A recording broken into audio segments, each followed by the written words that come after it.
ఉన్న బంగారాన్ని విడిపించి ఆ రోజు ఆన్లైన్ రేటుకే మేము కొంటాం. Sharma gold company. నమస్తే, వెల్కమ్ టు మీ ప్రియాంకారావు కోనిరెడ్డి. అయితే చాలా మంది ఈ రోజుల్లో చూసుకుంటే ఆత్మవిశ్వాసాన్ని కోల్పోతున్నారు. వారు అనుకున్నది సాధించలేకపోయాము అన్న బాధతో కావచ్చు, లేదా ఇతర కారణాలతో కావచ్చు, వారి యొక్క లైఫ్ని ఎండ్ చేసుకునే సిచ్యువేషన్కి వాళ్ళు వెళ్ళిపోతున్నారు. మరి అలాంటి డిసిషన్స్ తీసుకోకుండా వారు కోరుకున్నది, వారు అనుకున్నది ఎలా సాధించాలి, వాళ్ళని వాళ్ళు ఎలా మోటివేట్ చేసుకోవాలి అనే విషయాల్ని ఈరోజు మనకు తెలియజేయడానికి మనతో పాటు ఉన్నారు వేదిక్ మహావాస్తు డాక్టర్ బివిఎస్ఎస్ రెడ్డి గారు. వారిని అడిగి మరిన్ని విషయాలు తెలుసుకుందాం. నమస్కారం సార్. శివోమండి. సార్, ఇప్పుడు చూసుకుంటే ఇప్పుడున్న జనరేషన్ పిల్లల్లో ఆత్మవిశ్వాసం అనేది చాలా తగ్గిపోతుంది.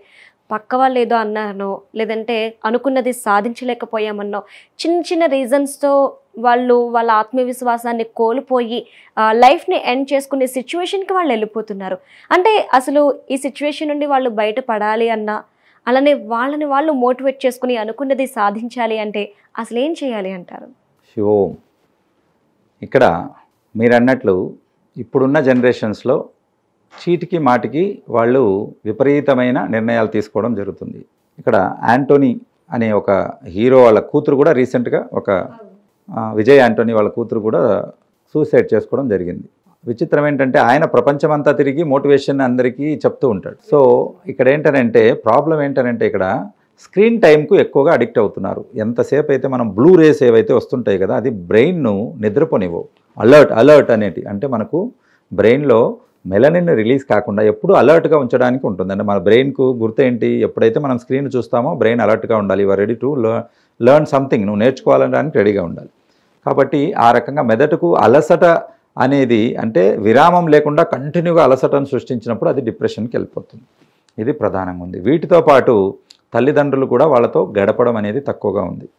కాబట్టి కుటుంబము అనగానే ఒకప్పుడు మన కళ్ళు మూసుకొని పాత సినిమాలు చూస్తే ఏముంటుంది, వాళ్ళు వారానికి ఒకసారి పిక్నిక్ వెళ్ళడము, రోజు రాగానే వాళ్ళతో కూర్చొని మాట్లాడడం. అసలు యాక్చువల్గా మెయిన్ ఏంటంటే ఫుడ్ తినడం, అందరూ కూర్చొని భోంచేసేవాళ్ళు కింద కూర్చొని. అప్పుడు ఒకరి గురించి ఒకరు మాట్లాడుకోవడము, ఒకరికి ఒకరు తినిపించడము, ఇలా ప్రేమ ఆప్యాయత పెరిగేవి. ఎప్పుడైతే ఈ లవ్ అండ్ అఫెక్షన్ పెరుగుతాయో వాళ్ళకు ఒక కాన్ఫిడెన్స్ ఉంటుంది. ఇప్పుడు ఉన్న జనరేషన్లో వీక్లో ఒకసారి కూడా వాళ్ళు కలవడానికి టైం దొరకట్లేదు. సో ఇది ఏమవుతుందని అంటే డిప్రెషన్ మీద డిప్రెషన్ అలా వచ్చినప్పుడు వాళ్ళు పూర్తిగా కుంగిపోయి ఒకానొక స్టేజ్లో ఒక నెగిటివ్ స్టెప్, ఒక తీవ్రమైన స్టెప్ తీసుకోవడానికి అవకాశం ఉంటుంది. సో అలా కాకుండా ఉండాలని అంటే ఇప్పుడున్న జనరేషన్ ఏం చేయాలి అనేది మనం చూసుకున్నట్లయితే, మనది కొన్ని వేల సంవత్సరాలు ఉన్నటువంటి సనాతన ధర్మం ఉన్నటువంటి చరిత్ర భారతదేశం. సో యాక్చువల్గా మనం ఎక్కడ తప్పు పడ్డాము అని అంటే, బ్రిటిష్ వారు మనకు ఎంత తీవ్రమైన నష్టం చేయాలో అంత చేసి వెళ్ళారు. ఎందుకు? వాళ్ళ జాన్ మెకాలే సిస్టమ్ అనేది ఇంట్రడ్యూస్ చేసి.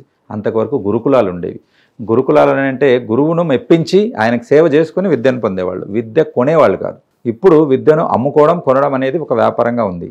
సో ఏంటి అలాంటి సిస్టము ఎందుకు ఇది ఉందని అంటే, ఒక చిన్న కథ చెప్తాను మీకు, ఆ మోటివేషన్ ఏంటి అనేది అర్థమవుతుంది. టిట్టిబా అని ఒక 2 పక్షులు ఉంటాయి, చాలా చిన్న పక్షులు. అవి 2 చాలా ఒక జంట ఉండేది, సముద్రం ఒడ్డున ఉండేవి, అవి జీవనం సాగించేటివి. అందులో ఆడ టిట్టిబా పక్షి వాళ్ళ సంతానానికి పెంపొందించుకోవడానికని ప్లానింగ్ చేసుకుంటున్నారు. అని అంటే ఇంకా నెక్స్ట్ ఇప్పుడు గుడ్లు పెట్టే దశ వస్తుంది.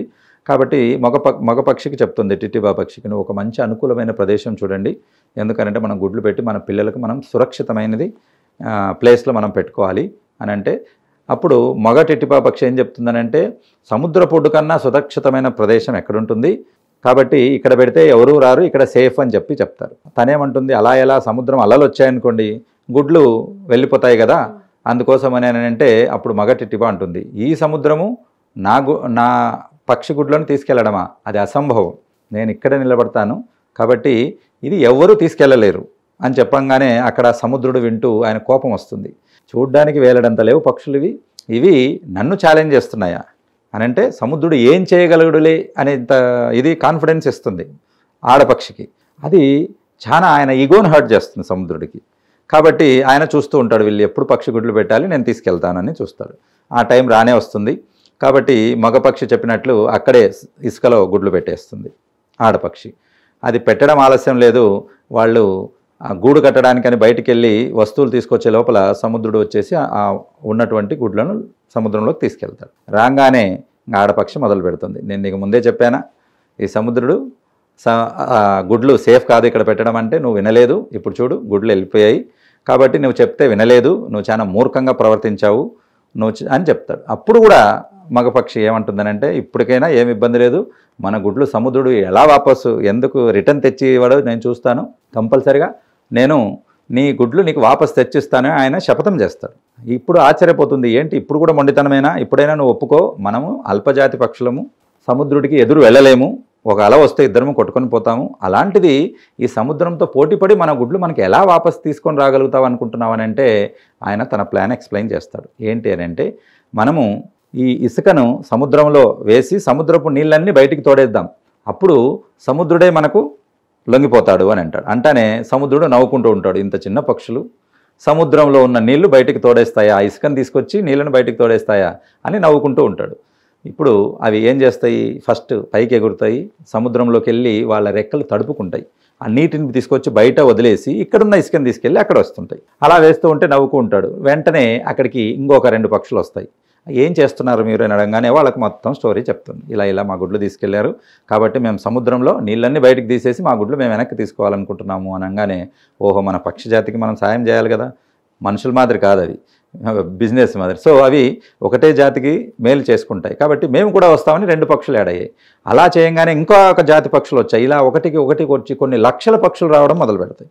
అన్నీ చేయంగానే కొంచెం డౌట్ స్టార్ట్ అవుతుంది సముద్రుడికి, ఇదేదో పెద్దగా చేస్తున్నాయి, ఫస్ట్ ఏదో 2 చిన్న పక్షులు అనుకున్నాను, కానీ మొత్తం ఇది చూస్తే అన్ని పక్షులను తీసుకొచ్చేసింది అని చెప్పేసి అక్కడ పక్షిరాజైన గద్ద వస్తాడు. గద్ద వచ్చి చూశాక ఏంటి అని అంటే ఇలా అన్యాయం చేసింది, మా పక్షులను సముద్రుడు తీసుకెళ్లాడు, కాబట్టి మేము సముద్రాన్ని అంతా తీసేస్తున్నాము అని చెప్పంగానే, ఓహో మీకు నేను కూడా సాయం చేస్తాను, మన పక్షిరాజైన గరుత్మంతుని నేను తీసుకొని వస్తాను అని చెప్పేసి తను వైకుంఠం వెళ్తుంది. గద్ద వెళ్ళి అక్కడికి వెళ్ళేసి, చూసారా పక్షులకు ఇంత గొప్ప అన్యాయం జరుగుతుంది, మీరు ఏం చేస్తున్నారు, మీరు న్యాయం చేయాలి రండి అనగానే, ఆయన వైకుంఠంలో ఎవరి కోసం ఉంటారు, గరుత్మంతుడు స్వామివారి సేవ చేయడానికి ఉంటాడు, శ్రీ మహావిష్ణువు వాహనం ఆయన, కాబట్టి ఆ పనులన్నీ వదిలేసి నా జాతికి ఇబ్బంది వచ్చితే నేను సహాయం చేయకపోతే ఇలా అని ఆయన వచ్చేసి ఆయన ఏకంగా పెద్ద పెద్ద పర్వతాలే తీసుకొచ్చి వేయడం మొదలు పెడతాడు. ఇంకా అప్పటికి అర్థమైపోతుంది సముద్రుడికి ఏదో పెద్దగా జరగబోతుంది, నేను చాలా తప్పు చేశాను, ఈ చిన్న పిట్టలని అనుకున్నాను కానీ అని.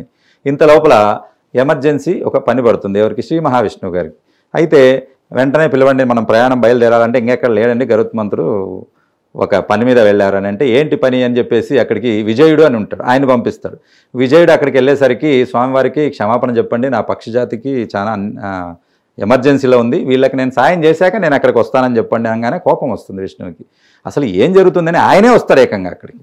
ఆయన వచ్చి చూశాక మళ్ళీ ఆయనకు కథ అంతా వివరంగా చెప్తాయి పక్షులు, ఇలా మేము గుడ్లు పెట్టడం, మా గుడ్లు తీసుకెళ్లడం, మేము సముద్రాన్ని తీసేస్తానని శపథం చేయడం, అలా చేస్తూ ఉన్నాము అనగానే ఆయనకు సముద్రుడి యొక్క ఈగో మీద ఆయన విర్రవీగడం, గర్వం మీద కోపం వచ్చి వెంటనే సముద్రుడిని పిలుస్తాడు. పిలుస్తానే వణికిపోయి వస్తాడు సముద్రుడు, మహాప్రభు తప్పైంది క్షమించండి అని చెప్పంగానే వాళ్ళ గుడ్లు వాళ్ళకు రిటర్న్ ఇచ్చేసేయండి అంటాడు.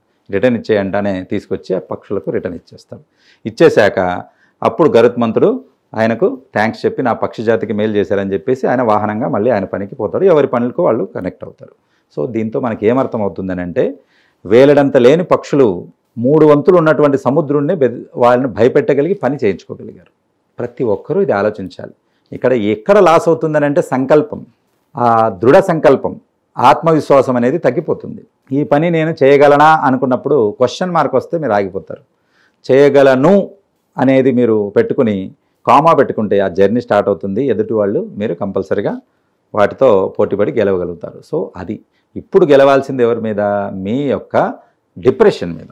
అలా డిప్రెషన్ మీద నుంచి గెలవగలగాలంటే నేను చెప్పినది ఒక చిన్న కథ. అలాంటివి మనకు రామాయణం, మహాభారతంలో, భాగవతంలో ఎన్నో ఉన్నాయి. యాక్చువల్గా భగవద్గీత అన్నది మనిషికి ఒక మాన్యువల్, ఒక ప్రోడక్ట్ మీరు ఏదైనా కొంటే ఒక మాన్యువల్ ఇస్తారు. యాక్చువల్గా అయితే అది ఫ్రీగా ఇస్తారు కాబట్టి దాన్ని తీసుకొచ్చి ఇంట్లో పడేస్తారు. దానికి రిపేర్ వచ్చినప్పుడు మళ్ళీ దానిలో ఇబ్బంది పడుతుంటారు. యాక్చువల్గా ఆ మెషిన్ ఎలా ఆపరేట్ చేయాలి, ఏ బటన్ ఎప్పుడు నొక్కాలి, ఎక్కడ రిపేర్ వస్తే ఏం చేయాలని ఒక మాన్యువల్ ఇస్తారు. అలాగా మనము పుట్టినప్పుడు మనతో పాటు ఇచ్చిన ఒక అద్భుతమైన గిఫ్ట్ మాన్యువల్ భగవద్గీత. కాబట్టి పుట్టినప్పటి నుంచి అంతమైనంత వరకు మనకి ఏ ప్రాబ్లం వచ్చినా అందులో సొల్యూషన్ ఉంటుంది, డీకోడెడ్ సొల్యూషన్ అన్నట్టు. అది మనం చదివితే మనకు అర్థమవుతుంది. చాలా మందికి ఆ విషయం తెలియదు. భగవద్గీత అంటే కేవలం మతపరమైన గ్రంథం అనుకుంటారు, కాదు. ఏ మతం వాళ్ళైనా మీకు వచ్చిన సమస్యకు సొల్యూషన్ వెతుకోవచ్చు. కాబట్టి ఇక్కడ ఏంటంటే ఈ దృఢ విశ్వాసం ఇది వెళ్ళాలని అంటే మీరు ఫస్ట్ ఆధ్యాత్మిక వైపు రావాలి. ఆధ్యాత్మికత వైపు మీరు ఎప్పుడైతే వస్తారో మీరు యూనివర్స్కి కనెక్ట్ అవుతారు. యూనివర్స్కి కనెక్ట్ అవుతే ఈ పక్షిలాగా టోటల్ ప్రపంచమే మీకు సాయం చేయడానికి ముందుకు వస్తుంది. కాబట్టి దానికి ఏం కావాలంటే మీ మీద మీకు దృఢమైన విశ్వాసం కావాలి, మీ మీద మీకు ఒక మంచి నమ్మకం కావాలి. ఎస్, ఇది నేను చేయగలను, ఐ క్యాన్ అన్నవాలి. అందరూ కాంట్లో ఉన్నారు, ఐ కాంట్ అంటారు. కాంట్ కాదు, ఆ టీ తీసేసేయండి, ఐ క్యాన్ అవుతుంది. సో ఈ ఐ క్యాన్ అనేది మీరు ఎప్పుడైతే అనుకుంటారో మీకు పంచభూతాలు తోడొస్తాయి. కాబట్టి టోటల్గా యావత్ మన చుట్టూతో ఉన్న వాతావరణంలో ఉన్న అన్ని రకాల జీవజాతులు కూడా మీకు అక్కడ సహకరించడం మొదలు పెడతాయి. కాబట్టి ఈ యూనివర్సే ఇంటర్ కనెక్టెడ్ అండి. యాక్చువల్గా అయితే ఏంటనంటే మీకు తెలుసా తెలీదో, ఒక పక్షి మీద, ఒక చెట్టు మీద ఉన్నటువంటి పువ్వు మీద పుప్పొడి రేణువులు ఇంకొక చెట్టు మీద నుంచి వస్తే కానీ అది కాయదు. మరి ఎవరు తీసుకొస్తారు? ఒక పక్షి కానీ, ఒక తుమ్మెద కానీ, ఒక సీతాకోక చిలుకలు కానీ ఏవైనా ఆ పుప్పొడి ఇస్తుంది వాటికి. అది ఏంటి? తినడానికి. అవి ఏం చేస్తాయి? వాటికి ప్రతిఫలంగా ఇంకో చెట్టు మీద పుప్పొడి తినడానికి వెళ్ళినప్పుడు వీటి గుడ్లు అక్కడికి, అక్కడి గుడ్లు ఇక్కడికి ట్రాన్స్ఫర్ చేస్తాయి. సో ప్రకృతి అనేదే ఇలా పరస్పరం సహకరించుకుంటూ ముందుకెళ్తుంది. ఒక మనిషే ప్రకృతిని నాశనం చేసుకుంటూ ముందుకెళ్తున్నాడు. కాబట్టి మనిషికి ఎక్కడ లేని రోగాలు వస్తున్నాయి. జంతువులకు, పక్షులకు రోగాలు చాలా తక్కువ. వాటి జీవితంలో అవి ఏం చేయాలో అవి డెఫినెట్గా ఉంటాయి. వాటికి బ్యాంక్స్ ఉండవు. రేపటి గురించి ఏం లేదు, రేపటి గురించి రేపు ఆలోచించుకుంటాయి. మనిషే 100 సంవత్సరాల ముందుకు సంపాదించి పెట్టుకోవడానికి అని ఎంపర్లో పడి రోగాలు తెచ్చుకొని ఇబ్బంది పడుతూ ఉంటారు. సో ఇప్పుడున్నటువంటి జనరేషన్కు మీరు సంపాదించి పెట్టవలసింది డబ్బు, ఆస్తులు కాదు, మీ టైం ఇవ్వాలి. మీరు వాళ్ళతో బయటికి వెళ్ళాలి. అసలు వాళ్ళు చాలా మందికి తల్లిదండ్రులకి ఏ క్లాస్లో చదువుతున్నారో తెలియదు, వాళ్ళ క్లాస్ టీచర్ పేరు తెలియదు, వాళ్ళ ఫ్రెండ్స్ 4 పేర్లు చెప్పమనండి తెలియదు, ఒక్కొక్కసారి స్కూల్ పేరు కూడా తెలియదు. కాబట్టి ఇలా కాకుండా మీరు వాళ్ళు వస్తానే రోజు సాయంత్రం 1 గంట కూర్చోండి. మీకు లక్షలు కట్టినా కూడా రాని ఆనందం వాళ్ళ మాటల్లో వస్తుంది. వాళ్ళతో కూర్చోండి, మీరు ఏం చేశారు, చిన్నవే సిల్లీవే ఉంటాయి. కానీ అవి వినడంతో వాడికి కాన్ఫిడెన్స్ వస్తుంది. Yes, my dad is behind me, my mom is behind me, నా ఫ్యామిలీ అంతా నాతో సపోర్ట్ ఉందని చెప్పేసి ఎవరితైనా ఆయన గొడవ పడడానికి, తర్వాత ఆయన గెలుచుకోవడానికి రెడీగా ఉంటాడు. లేకపోతే అందరిని చూడంగానే ఒక భయం అనేది వచ్చేస్తుంది. ఆ భయం అనేది పోవాలనంటే ఫ్యామిలీ సపోర్ట్ ఉండాలి. వాళ్ళకు మన పద్ధతులు, ఆధ్యాత్మికత అనేది నేర్పించాలి, దైవం అనేది, తర్వాత కర్మ సిద్ధాంతం అనేది చేర్పించాలి. ఇవన్నీ నేర్పిస్తే జీవితంలో చాలా మంచి ఎత్తుకు ఎదగలుగుతారు. 10 మందికి పని ఇచ్చేంత పొజిషన్లో వాళ్ళు ఉంటారు. వాళ్ళు వెళ్ళి ఇంకొకరి దగ్గర పని చేసుకునే పొజిషన్లో ఉండరు.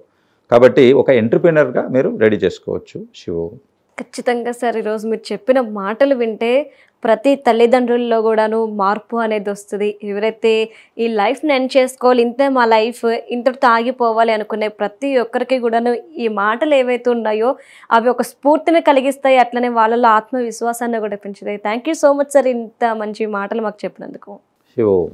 సుమన్ టీవీలో మీ పర్సనల్ అండ్ బిజినెస్ ప్రమోషన్స్ కోసం కింది నెంబర్కి కాంటాక్ట్ చేయండి.